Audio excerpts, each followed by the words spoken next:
That's not fair to her. She's a lovely young actress. She's been with us before. She played the daughter in the movie Joe and young Zelda in television's Last of the Bells. Would you welcome Susan Sarandon? Some women walked onto Johnny Carson's stage, and the entire studio just stopped breathing for a second. You could feel it through the television screen, even watching at home, decades later. Their beauty was the kind that made viewers forget what they were doing in the kitchen. Their charm was the kind that made Johnny himself forget his next question. Tonight, we are counting down the most stunning Tonight Show guests who ever made it hard to look away. And the stories behind those moments are even better than you remember. Brooke Shields. Let us start with someone whose appearance hides a secret that almost nobody has ever connected. When Brooke Shields walked out to greet Johnny at 18 in 1983, she was already one of the most photographed faces in the world. She had finished Endless Love, wrapped Sahara, and was about to start her freshman year at Princeton. And yet, there she sat on Johnny's couch, talking about koalas. She had spent the summer working with wild animals at the San Diego Zoo, handling primates, lemurs, langurs, and chimps. A pygmy monkey in the nursery had refused lunch, and by dinner was so hungry it actually started to cry, real tiny tears running down its face. Johnny joked that he once stepped on a rabbit's foot and thought it cried too. Brooke laughed, but her heart was clearly still with that monkey. Here is the part nobody ever talks about. In a later People magazine interview, Brooke admitted exactly where her love for animals had come from. She had grown up watching Johnny bring out Joan Embery from the San Diego Zoo, who carried koalas and chimps right onto the set. Those segments nearly made Brooke quit acting to work with animals full-time. The Tonight Show literally rerouted her career before she ever sat in that chair herself. Johnny could not let her go without one dig at her mother. He told the audience that the hardest part of zoo work was separating babies from their mothers, but the guards had managed to subdue Brooke's mother with a tranquilizer gun. Terry Shields was famously the most aggressive stage mom in Hollywood, so the joke landed perfectly. Brooke smiled through it like she had heard worse before. That kind of cool composure under pressure is rare for an 18-year-old. The next guest had been bringing that same energy to Hollywood since she was a teenager, but with a maiden name nobody could ever pronounce correctly. Cheryl Ladd. Picture this scene. It is October of 1973. The Charlie's Angels craze is still 4 years away. A young singer with bright eyes and an even brighter smile walks onto Johnny's stage, and Johnny himself has to take a careful breath before introducing her. Her name was Cheryl Stoppelmoor. Yes, Stoppelmoor. That was her actual birth name, and Johnny struggled with the pronunciation right there on national television. They spent a chunk of the segment talking about how hard her own name was to say. The audience laughed. She laughed. Johnny eventually got it out. Then she sang a song and walked off, and most of America promptly forgot all about her. Years later, when she returned as Cheryl Ladd at the height of her Charlie's Angels fame, Johnny was ready to bet money that he had never met her before. He genuinely could not remember the first appearance. Then somebody whispered the name Stoppelmoor in his ear, and the entire memory came flooding back. They had spent so long trying to pronounce it that 1973 had embedded itself in his brain after all. What makes this little moment quietly fascinating is what was happening underneath the surface during that first appearance. Cheryl had just married David Ladd, son of the legendary actor Alan Ladd, earlier that same year. She was already working as the voice of Melody on the cartoon Josie and the Pussycats, where she sang on the official cast album under the name Cherie Moore. She was guest starring on every popular show in television, from The Rookies to The Partridge Family. And yet nobody in that audience had any idea they were watching the woman who would one day replace Farrah Fawcett on the biggest show on television, sing the national anthem at Super Bowl 14, and release a gold album. She came back to Johnny again and again over the years. Every time she walked out, you could see her remembering that first night with the impossible last name, smiling a little to herself like it was a private joke between her and Johnny. While Cheryl was building her career one quiet appearance at a time, another guest was about to walk out and completely flip the power dynamic on Johnny himself. John Cannon. John Cannon was different from the other guests because she had history with Johnny. Real history. They had dated for a stretch back when she was between marriages, and everybody in the room knew it. The audience knew. The producers knew. Johnny knew. So the moment she walked out, and Johnny greeted her with a warm, "Hi, sweetheart," Dion pounced immediately. She asked him point-blank why he had never called her sweetheart before she got married. Johnny tried to play it cool. He shifted in his chair. He cracked a small joke, but Dion kept the pressure on. She told him that even his introduction of her that night had felt cooler than usual. Johnny finally admitted what everybody was thinking. He said that subconsciously, now that she was married and off the market, he could finally relax around her. There was no chance anymore, as he put it. That moment is one of the most honest exchanges Johnny ever had with any guest. Most stars would have laughed and changed the subject. Dion refused to let him off the hook. She poked at him until he confessed, and then she laughed harder than anybody. What I find really beautiful about Dion is how she described Johnny years later. In a CBS Sunday morning interview at 88 years old, she called him warm and open and willing, and said she had never known anyone like him. She compared him to Cary Grant, her former husband, noting that Cary was much more of an enigma. With Cary, you were never quite sure if you could approach him, but with Johnny, people walked up to him like he was family. The chemistry on camera was real because the relationships off camera were real. Speaking of guests, Johnny treated like family. The next one walked out and brought him a letter from her hometown that he was about to read live to all of America. Dolly Parton. September of 1979.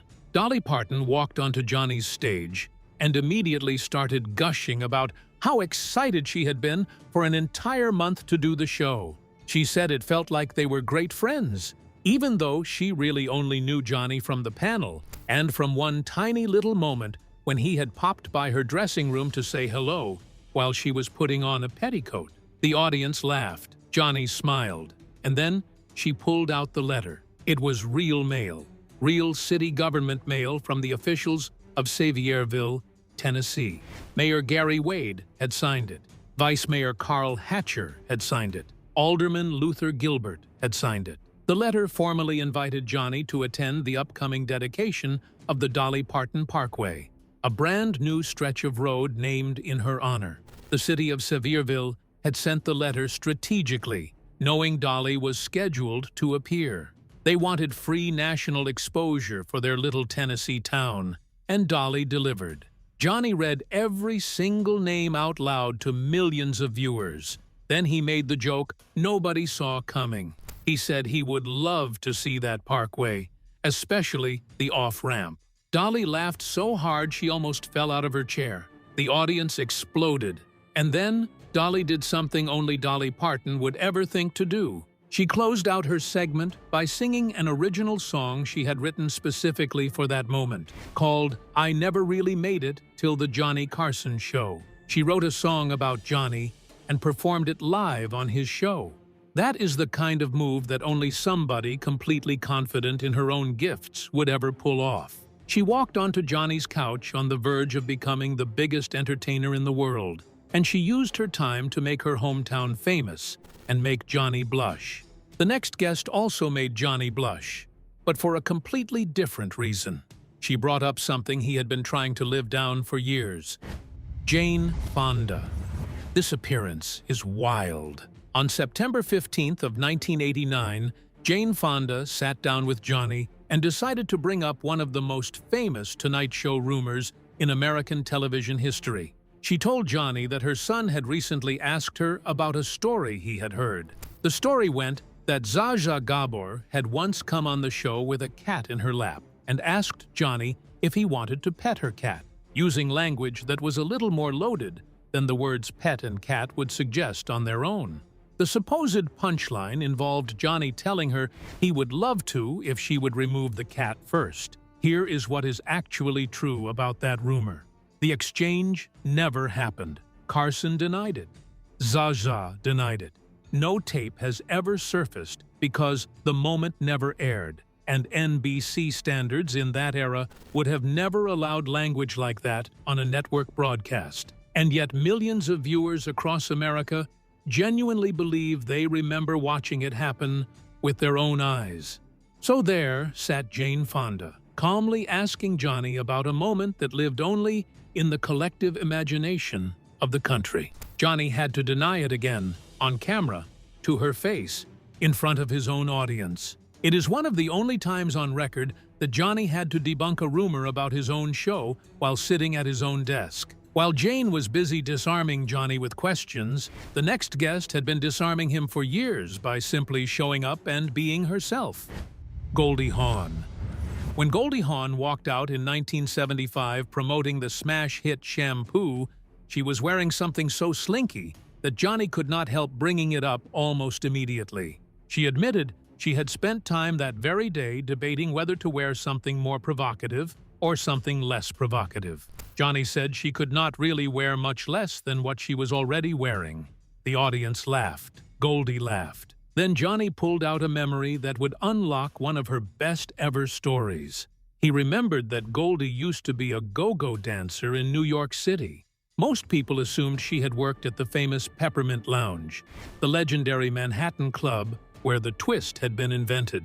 Goldie set the record straight on the spot. The Peppermint Lounge was indeed famous, and she had worked there for a few nights here and there, but that was not where she really earned her stripes. The real place was called the Peppermint Box, and it was tucked away across the river in New Jersey. She told Johnny she used to take a Greyhound bus to get to her shifts. She made $25 a night dancing on tables. She had an actual go-go agent who booked her gigs around the area. She lived with 4 roommates in a tiny apartment, and that $25 a night was literally the only thing keeping her current on rent. One time, she rode all the way home from the Peppermint Box in an 18-wheeler with 2 complete strangers, just because that was how 1965 worked for a young woman trying to make it in show business. The contrast between the Goldie Hawn sitting on Johnny's couch and the Goldie Hawn she was describing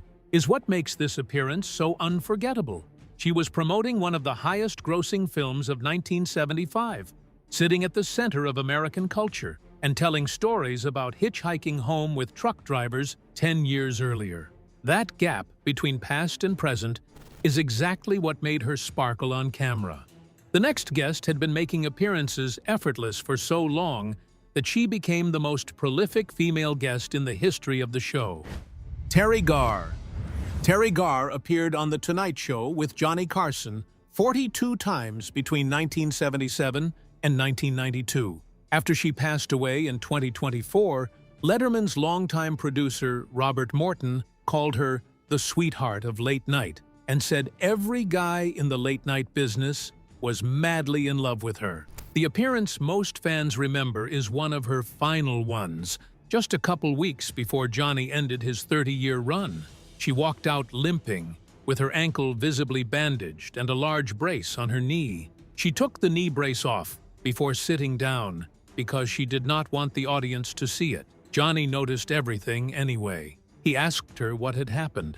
Terry brushed it off and said she had simply fallen down a flight of stairs. There was no good story to it, she said. She just slipped. But then she told Johnny the real reason she had dragged herself out of the house that night, despite her injuries. She had heard he was leaving the show. She did not want to miss saying goodbye in person. Even injured, even hurting, she got dressed and showed up just to be with her friend one more time. Here is the part of her story that adds a quiet weight to everything we just described. Terry had been diagnosed with multiple sclerosis back in 1983, but kept that diagnosis private for nearly 20 years, not publicly disclosing it until 2002.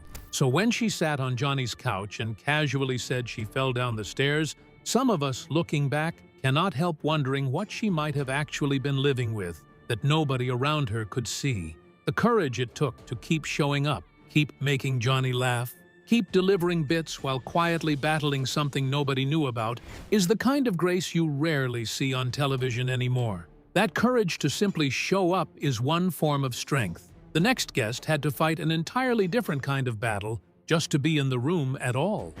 Suzanne Summers. Most people watching Suzanne Summers on The Tonight Show have no idea that Johnny Carson is the entire reason she ever had a career. The story is almost too good to believe. She was auditioning for a different NBC show. She was just one more young blonde actress sitting in a hallway full of young blonde actresses waiting for her turn. Johnny and his producer happened to walk by.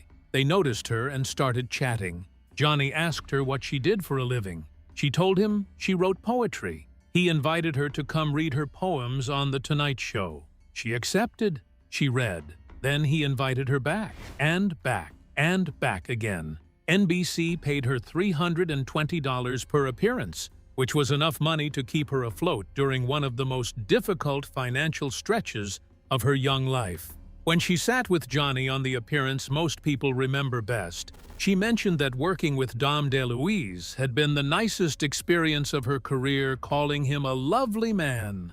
Then Johnny started flipping through her poetry book and asked why she had decided to write poetry in the first place. Suzanne paused, looked at him, and admitted she had written the book purely for the money. Johnny laughed out loud and said he wished more people would just say they did things because they wanted a buck. Here is the angle that nobody ever gives Suzanne enough credit for. Her poetry book, Touch Me, actually outsold Rod McEwen one year in the 1970s.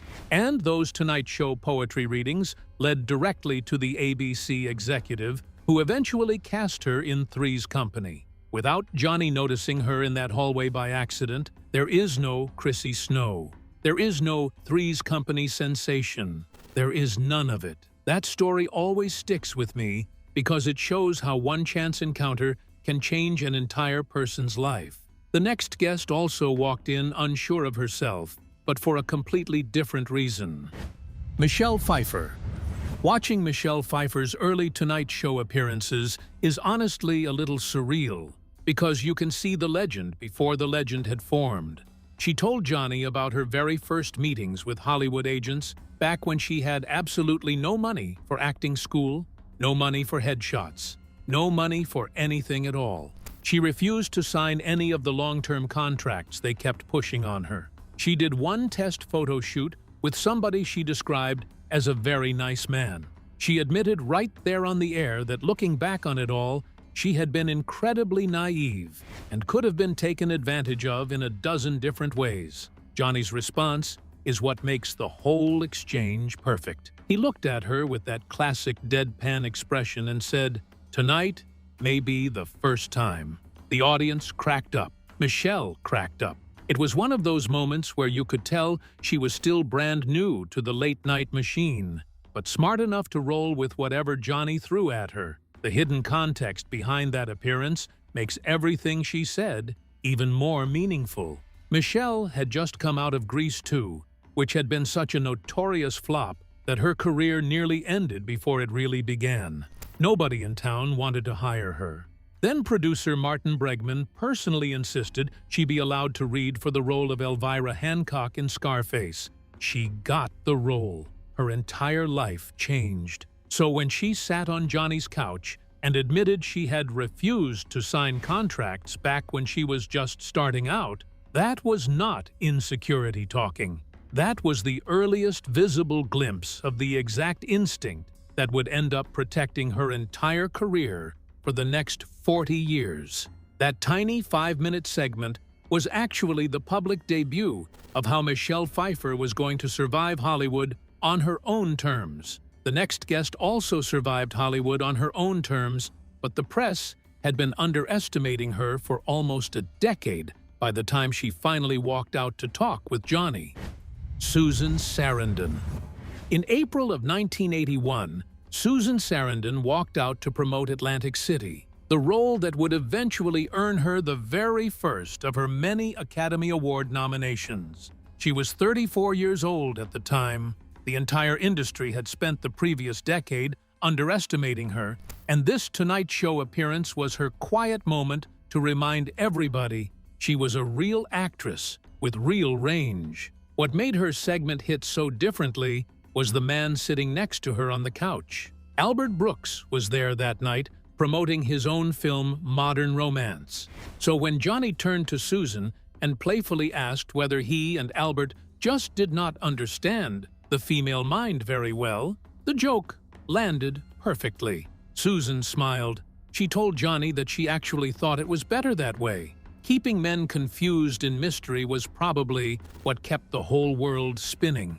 Johnny laughed. What I personally love about Susan's appearance is how grounded she was. She talked openly about how reviews affected her, admitted the bad ones depressed her, so she had stopped reading them altogether. That kind of honest, unguarded answer was rare on Johnny's couch. Most movie stars in that era pretended that nothing in the press ever bothered them. Susan simply told the truth. That honesty is what gave her a quiet authority on screen, the same authority she would carry into her Oscar-winning future. The next guest had been carrying her own kind of authority for years already, and Johnny decided to interview her wearing a baseball catcher's mask just for the visual.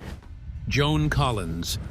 Imagine being one of the biggest television stars in the entire world, walking out onto Johnny Carson's stage and watching your host appear in front of you wearing a catcher's mask over his face. That actually happened to Joan Collins on July 28th of 1983. Johnny had decided ahead of time that he wanted to do the entire interview through the mask, purely for the visual gag. Joan, being Joan Collins, did not flinch for even a second. She just played along and asked him what a ketchup was, pretending to mishear the word catcher. They went back and forth for a while, just chatting through that mask, and the whole bit became one of the more memorable visual jokes Johnny ever attempted with a glamorous guest. This was peak Dynasty-era Joan Collins we are talking about. The show was about to become the #1 program on American television. She was unexpectedly the most talked-about sex symbol on network television at 50 years old,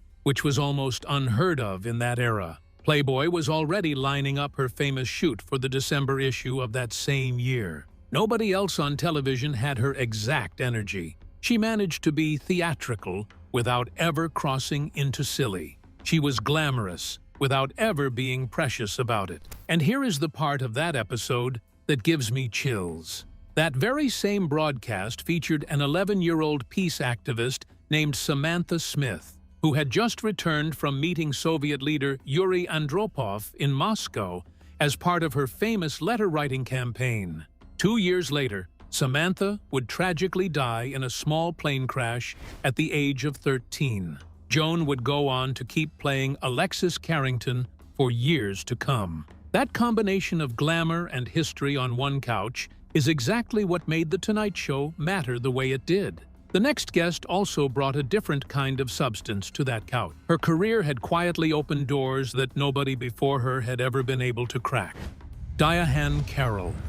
Diane Carroll first appeared on Johnny's show all the way back in October of 1965, during the original New York City era of the broadcast. That detail alone is historic. A black woman as a featured Tonight Show guest in the mid-1960s was almost completely unheard of, and Johnny booked her over and over again throughout the following decades. The appearance everybody fondly remembers came in July of 1979. Christopher Reeve was her co-guest on that broadcast, fresh off the massive success of Superman.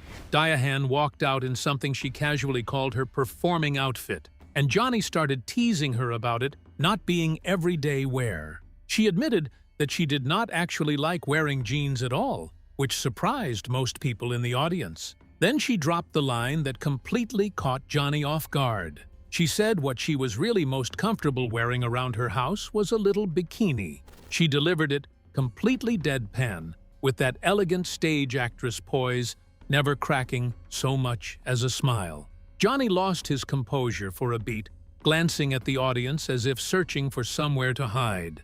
The entire audience erupted in laughter. It was one of the funniest, spontaneous moments of the entire broadcast, the kind television writers could never manufacture no matter how hard they tried. But here is what most people watching that segment never fully appreciated. Diane was the very first black woman to ever star in a non-servant role on network television when she carried the show Julia from 1968 through 1971. She had broken down doors that absolutely nobody before her had been able to push open, enduring enormous scrutiny and pressure with extraordinary grace throughout every single season. And yet, on Johnny's couch, she was finally able to be funny and flirty and human without having to carry the weight of being a cultural symbol every single moment. In her 2008 memoir, she said Johnny's couch was one of the few places in her career where she felt safe simply performing as herself. Which brings us to the very final guest on our countdown. The woman who walked out and made Johnny Carson himself act like the new kid in the room. Lauren Bacall. Lauren Bacall came on Johnny's show in late 1978 to promote her brand new memoir, By Myself, which would go on to win the National Book Award the following year. She brought along a small bookmark she had made out of one of her old movie stills, and the image was printed on the spine of the book she was promoting. Johnny looked at the bookmark for a moment, then looked at Lauren, and delivered one of his cleanest lines ever recorded. He told her this was the only time he was ever going to get her between the covers. Lauren laughed. The audience absolutely roared. It was the kind of joke that only Johnny Carson could pull off, because of how much respect was already in his voice when he said it. That respect was earned over decades. Lauren was the genuine article of old Hollywood royalty. Howard Hawks had discovered her at 19 and cast her opposite Humphrey Bogart in To Have and Have Not. She had married Bogart at 20 years old. She had won 2 Tony Awards. When she walked out onto Johnny's stage, the entire energy of the room slowed down on purpose. Johnny treated her differently than he treated almost any other guest who ever sat in that chair. The reason this appearance has always stayed with me is because it shows how Johnny adjusted himself depending on who was sitting next to him. He flirted with younger stars. He sparred with the comedians. He played gentle and patient host to nervous newcomers. But with Lauren Bacall, he just listened. He let her be the legend she was. He understood, without anyone telling him, that some women did not need Johnny Carson to make them stunning, because they had already been stunning for 40 years before they ever met him. These were the women who walked into Johnny's studio and walked back out as part of late-night history forever. Which of these guests do you think made the biggest impact on Johnny's famous couch? And is there one we missed that you still remember watching? Drop your thoughts in the comments below.